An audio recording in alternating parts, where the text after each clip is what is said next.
Job, chapitre 6. Job prit la parole et dit: Oh, s'il était possible de peser ma douleur, et si toutes mes calamités étaient sur la balance, elles seraient plus pesantes que le sable de la mer. Voilà pourquoi mes paroles vont jusqu'à la folie. Car les flèches du Tout-Puissant m'ont percé, et mon âme en suce le venin.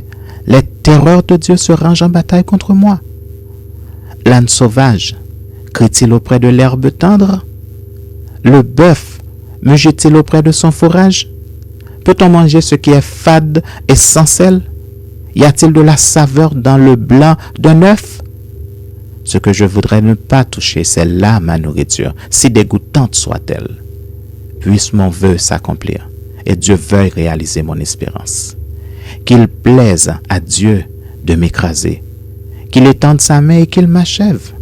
Il me restera du moins une consolation, une joie dans les maux dont il m'accable. Jamais je n'ai transgressé les ordres du Saint.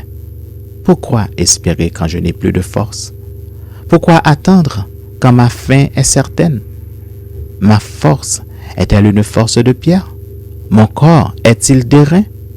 Ne suis-je pas sans ressources? Et le salut n'est-il pas loin de moi? Celui qui souffre a droit à la compassion de son ami, même quand il abandonnerait la crainte du Tout-Puissant. Mes frères sont perfides comme un torrent, comme le lit des torrents qui disparaissent.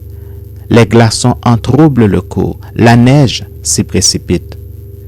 Viennent les chaleurs et ils tarissent, les feux du soleil et leur lit demeurent à sec. Les caravanes se détournent de leur chemin, s'enfoncent dans le désert et périssent.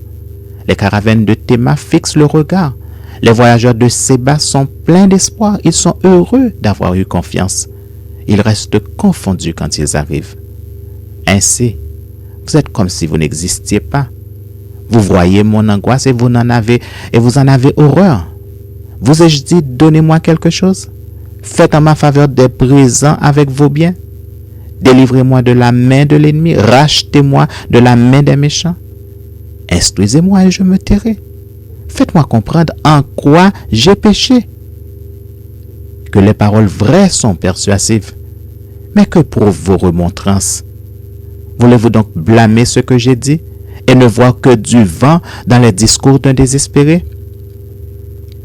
Vous accablez un orphelin, vous persécutez votre ami. Regardez-moi, je vous prie. Vous mentirai-je en face? Revenez, ne soyez pas injuste. Revenez et reconnaissez mon innocence. Y a-t-il de l'iniquité sur ma langue? Et ma bouche ne discerne-t-elle pas le mal?